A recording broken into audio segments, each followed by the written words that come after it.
will begin the 11th lecture on 1 Samuel.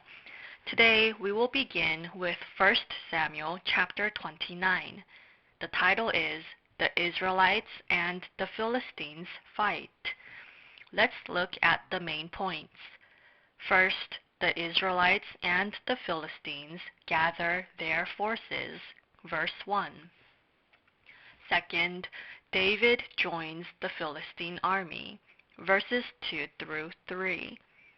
Third, the Philistine commanders become angry with David's participation. Verses 4 through 5. Fourth, Achish sends David away. Verses 6 through 11. Read verse 1. The Philistines gathered all their forces at Aphek, and Israel camped by the spring in Jezreel. The Philistines gathered their forces at Aphek. The Israelites camped in Jezreel. The Israelites and the Philistines went to battle with each other. Verse 2. As the Philistine rulers marched with their units of hundreds and thousands, David and his men were marching at the rear with Achish. When the Philistine army marched forward, David and his men marched with them. In verse 3, the commanders of the Philistines rejected the Hebrews. Is this not David, who was an officer of Saul? Achish defended David. I have found no fault in him. It was disgraceful for David to take part in the Philistine war. How wrong was it for him to participate in the war and attack his own nation? Verse 4. But the Philistine commanders were angry with him and said, Send the man back, that he may return to the place you assigned him. He must not go with us into battle, or he will turn against us during the fighting. How better could he regain his master's favor than by taking the heads of our own men? The Philistine commanders continued to reject David. They knew what David was capable of. The commanders worried about what would happen if David turned against them in battle. What will you do if David turns against us during the fighting and he regains Saul's favor by taking the heads of our own men? The Philistine commanders were against David's participation in the battle. Verse 6. So Achish called David and said to him, As surely as the Lord lives, you have been reliable, and I would be pleased to have you serve with me in the army. From the day you came to me until now, I have found no fault in you, but the rulers don't approve of you. The Philistine commanders were against David. Thus King Achish could not take David with him. Verse 8. But what have I done? Asked David. What have you found against your servant from the day I came to you until now?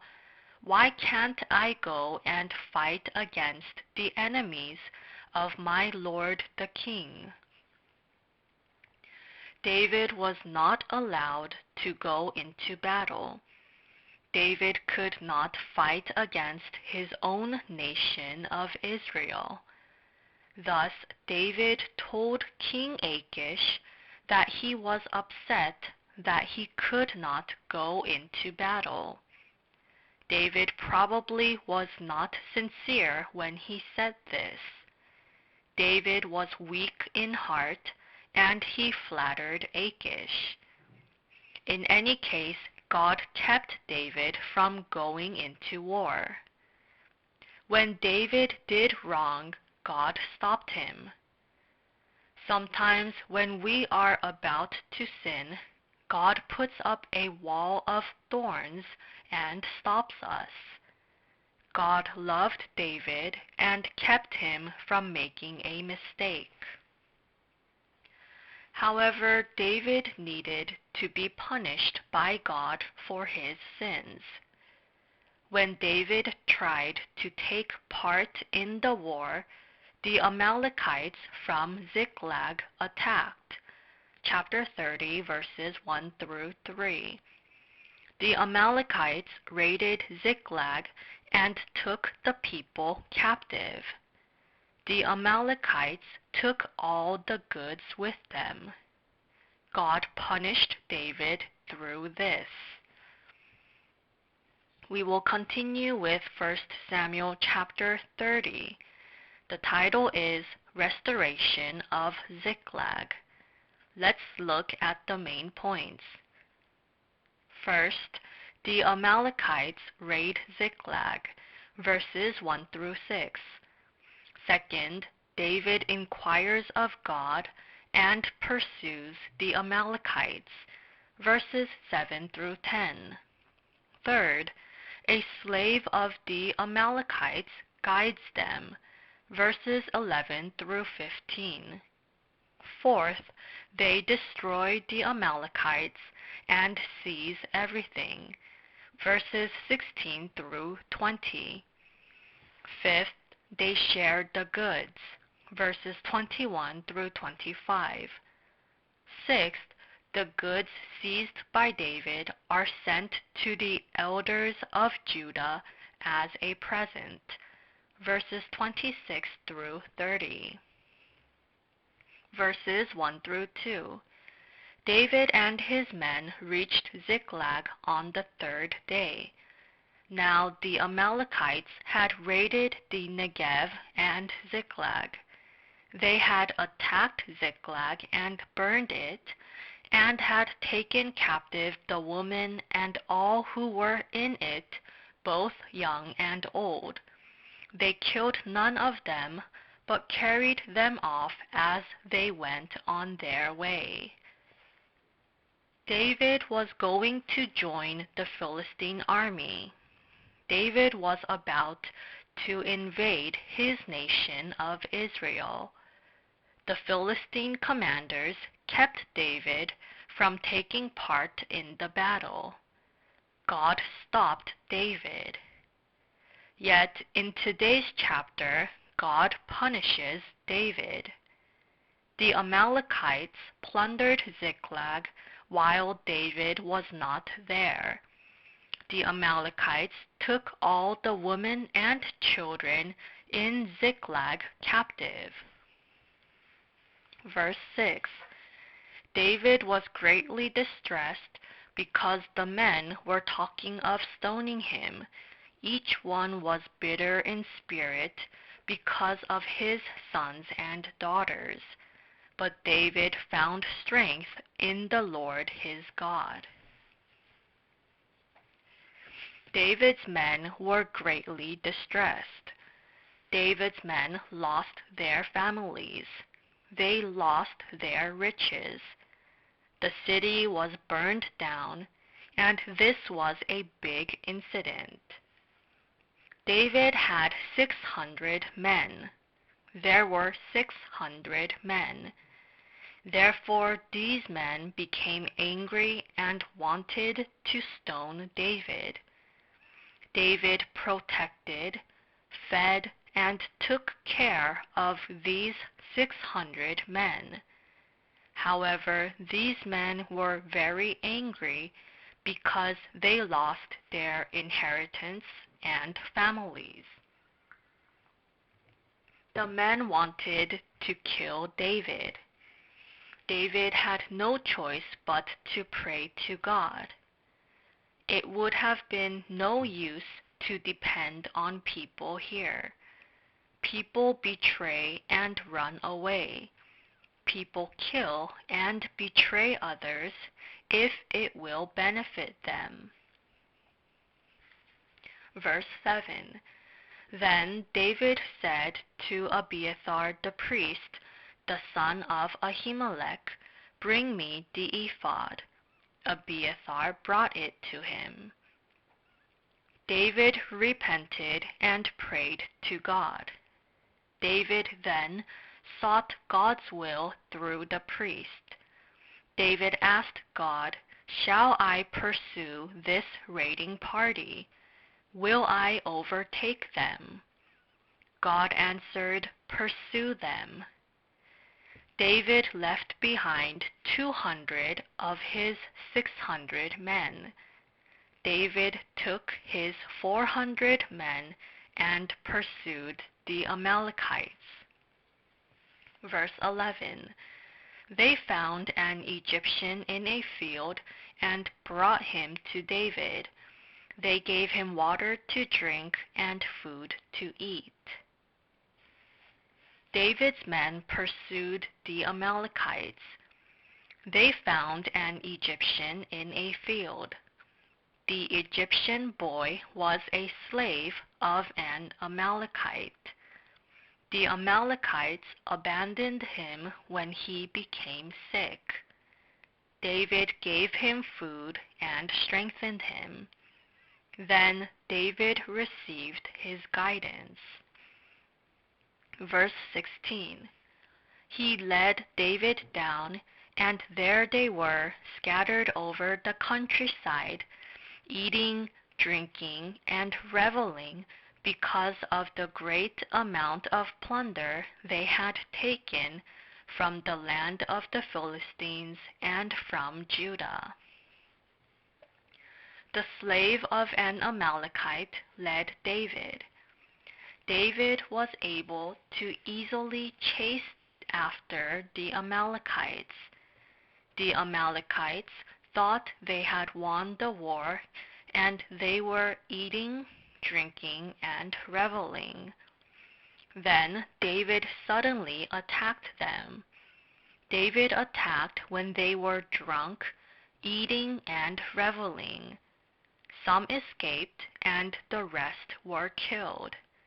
None of the Amalekites got away except 400 men who rode off on camels. Verse 18. David recovered everything the Amalekites had taken, including his 2 wives. David recovered everything the Amalekites had taken. David and his men's wives and children returned to them. They recovered their lost possessions. They brought back even more things. The Amalekites were caught off guard as they celebrated their victory, and they were ruined. David was ruined as well, but when he repented and obeyed God's will, he ultimately gained victory. Verse 21. Then David came to the 200 men who had been too exhausted to follow him, and who were left behind at the Bezer ravine. They came out to meet David and the people with him. As David and his men approached, he greeted them. David won and returned with the 400 men. The 200 who were left behind welcomed and greeted David. Some of David's followers, who were evil men and troublemakers, said, "We will not share with them the plunder we recovered." Verse 24. Who will listen to what you say? The share of the man who stayed with the supplies is to be the same as that of him who went down to the battle. All will share alike. David said that they were to equally share the goods they recovered. David persuaded the evil men and troublemakers. When David shared his opinion, he was able to persuade them well. Hence, the men equally shared the goods they brought back. David was a leader, and he properly led his men.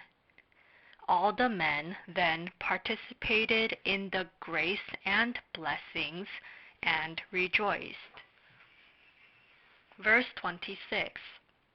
When David arrived in Ziklag, he sent some of the plunder to the elders of Judah, who were his friends, saying, "Here is a present for you from the plunder of the Lord's enemies." David gained large quantities of plunder and goods. He sent some of them as presents to his friends, the elders of Judah.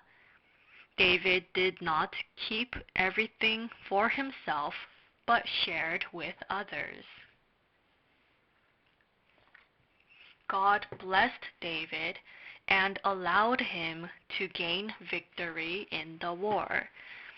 Thus, David did not keep everything for himself, but shared with others. David wanted to share God's grace with others. We will continue with chapter 31. The title is The Death of King Saul. Let's look at the main points. First, Israel loses in battle. Verse 1. Second, Saul and his 3 sons are killed. Verses 2 through 6. Third, the Israelites flee and the Philistines occupy their towns. Verse 7. Fourth, the Philistines insult Saul's dead body. Verses 8 through 10. Fifth, a funeral is given for Saul and his 3 sons. Verses 11 through 13. Read verse 1. Now the Philistines fought against Israel. The Israelites fled before them, and many fell slain on Mount Gilboa. The Philistines and the Israelites went to war with each other. The Philistines defeated the Israelites. Many Israelites died. What would have happened if David and his men were on Israel's side? If Saul and Jonathan joined forces with David, they would have defeated the Philistines in battle. However, Saul became arrogant and jealous, and he tried to kill David, which resulted in internal conflict. Hence, David ran away. Saul and Jonathan then together fought the Philistines, yet Saul failed. Verse 2.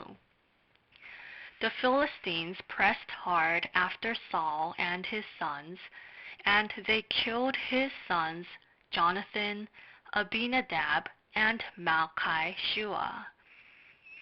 Saul and his 3 sons died.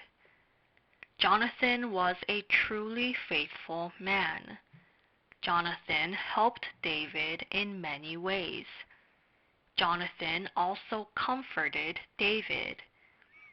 Jonathan then supported his father as the commander of Israel's army. Jonathan laid down his life and was faithful for the advancement of God's kingdom. However, Jonathan did not receive worldly glory. Yet Jonathan would go to heaven and receive rewards, glory, and praises that he did not receive in the world. Verse 3. The fighting grew fierce around Saul, and when the archers overtook him, they wounded him critically. The fighting grew fierce around Saul, and the archers wounded Saul. Saul was wounded critically. Saul was about to die. Saul told his armor-bearer to run his sword through him. The armor-bearer was terrified and would not do it. Hence Saul took his own sword and fell on it and committed suicide.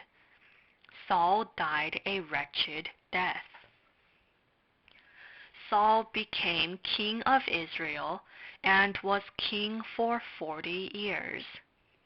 Saul was arrogant. Saul was jealous of David and continued to try to kill him. Saul thought of himself more than God's kingdom.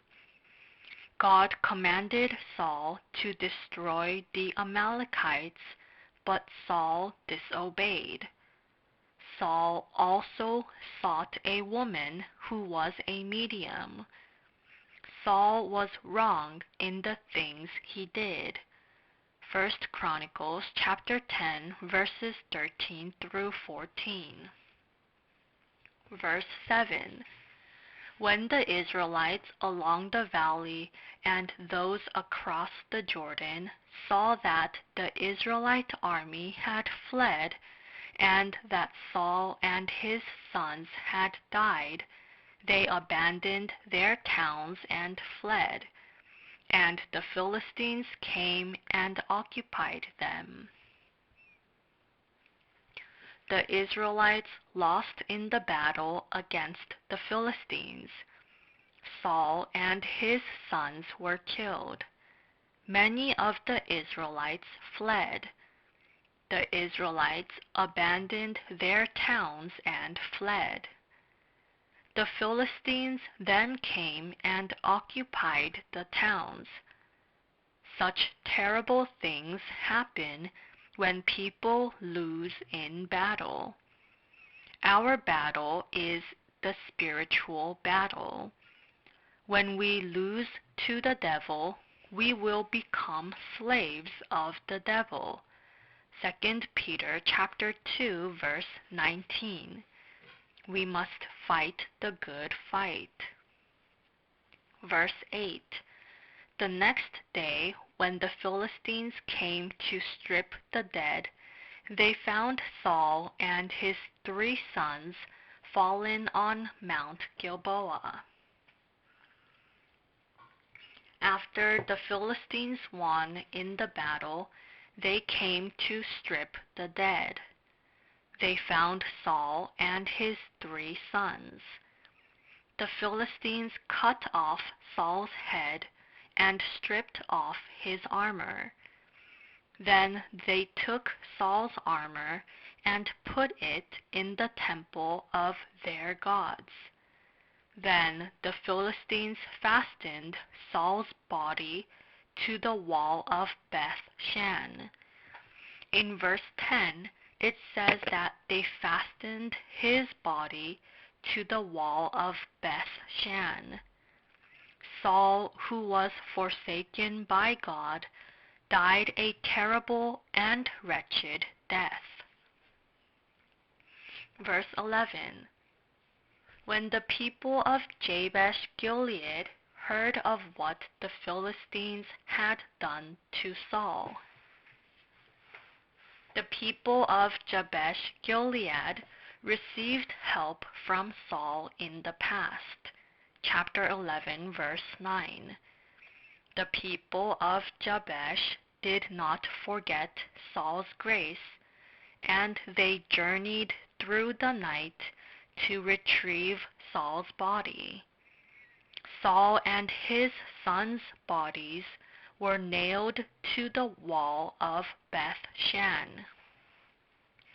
The people of Jabesh risked their lives to bring back the bodies. The people of Jabesh burned the bodies, and they buried the bones under a tamarisk tree at Jabesh. The people of Jabesh wanted to repay King Saul for his grace. 2 Samuel chapter 2 verses 4 through 7. We will continue the lecture with 2 Samuel. It is most likely that Samuel's successor edited the book of 2 Samuel. 2 Samuel was recorded in 1000 BC. We will now begin the lecture on chapter 1. The title of chapter 1 is David's Song of Lament. Let's look at the main points. First, David hears about the Israelites' defeat. Verses 1 through 4. Second, an Amalekite gives a false report to David. Verses 5 through 10. Third, David hears about Saul's death, and he tears his clothes and fasts. Verses 11 through 12. Fourth, David kills the Amalekite. Verses 13 through 16. Fifth, David's song of lament for Saul and Jonathan. Verses 17 through 27. Read verses 1 through 2.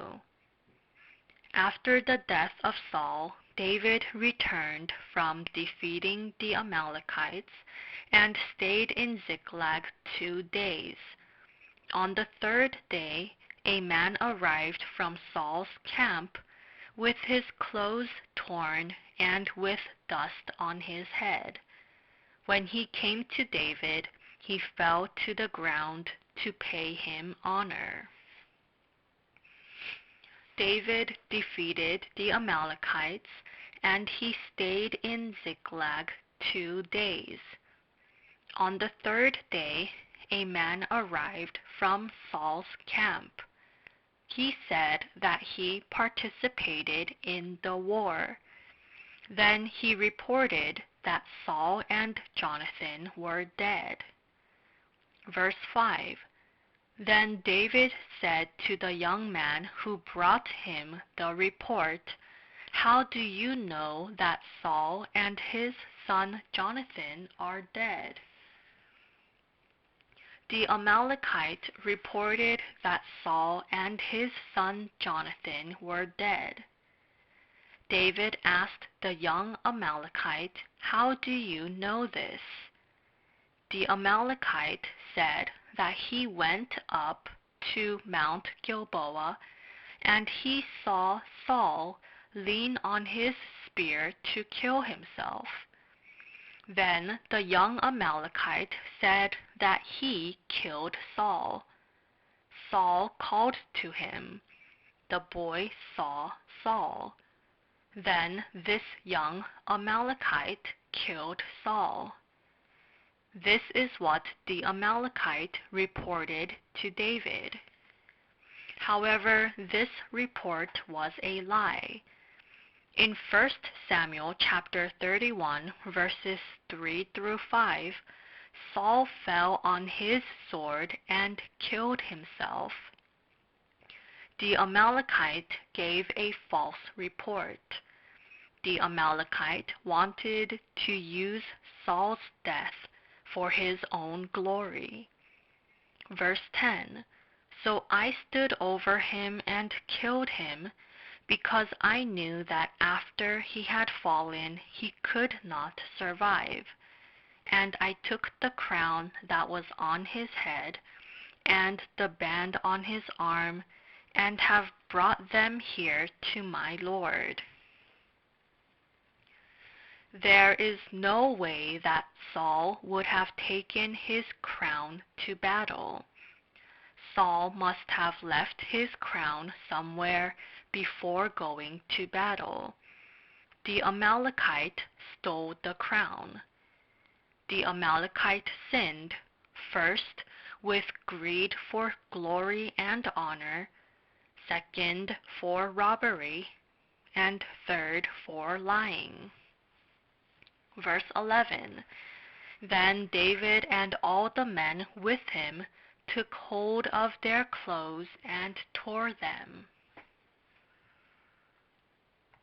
David grieved at the news that Saul and Jonathan had died.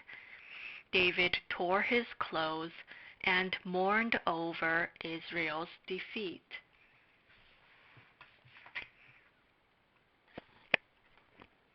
Proverbs chapter 24, verse 17. Proverbs chapter 17, verse 5. David was not happy that Saul, who had tried to kill him, was dead. Rather, David mourned and wept over Saul's death.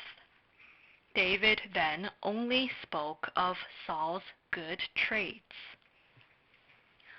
Saul was the first king of Israel. He contributed to the establishment of the nation of Israel. Saul fought many times against the Philistines for the nation of Israel. David did not remember Saul's faults, but rather his good traits. Verse 13. David said to the young man who brought him the report, "Where are you from?" "I am the son of an alien, an Amalekite," he answered. David put the young Amalekite to death. He was put to death because first he said that he killed the man who was anointed by God. Second, it was so that sin would not be tolerated in Israel. David established justice through this. When we build up God's kingdom, it is important that we get rid of sin. Ananias and Sapphira brought sin into the early church. Peter then governed over them. Acts chapter 5, verses 1 through 11. Verse 17. David took up this lament concerning Saul and his son Jonathan. David lamented over Saul and Jonathan, and he sang an elegy for them. In verse 18 it says, "Lament of the bow." It is possible that David called it a lament of the bow in memory of Jonathan and his bow. David commanded that the men of Judah be taught this lament. The people of Judah were to remember Saul and Jonathan's service. Verse 19. Your glory, O Israel, lies slain on your heights. How the mighty have fallen. Saul and Jonathan were Israel's glory. Saul and Jonathan went and destroyed the enemies for Israel. They made Israel strong. However, Saul and Jonathan died unfortunate deaths. Thus David lamented over them. Verse 20. Tell it not in Gath, proclaim it not in the streets of Ashkelon, lest the daughters of the Philistines be glad, lest the daughters of the uncircumcised rejoice. Gath and Ashkelon are Philistine cities. David said, "Do not proclaim the deaths of Saul and Jonathan to the Philistines." He was worried that the Philistine daughters would be glad. Verse 21. O mountains of Gilboa, may you have neither dew nor rain, nor fields that yield offerings of grain. For there the shield of the mighty was defiled, the shield of Saul, no longer rubbed with oil. Saul and Jonathan died on Mount Gilboa. Thus David said, May you have neither dew nor rain, nor fields that yield offerings. The mountain was cursed because Saul and Jonathan shed blood there. This was a poetic expression. Verse 22. From the blood of the slain, from the flesh of the mighty, the bow of Jonathan did not turn back, the sword of Saul did not return unsatisfied. David commemorated Saul and Jonathan's bravery. Saul and Jonathan won many battles.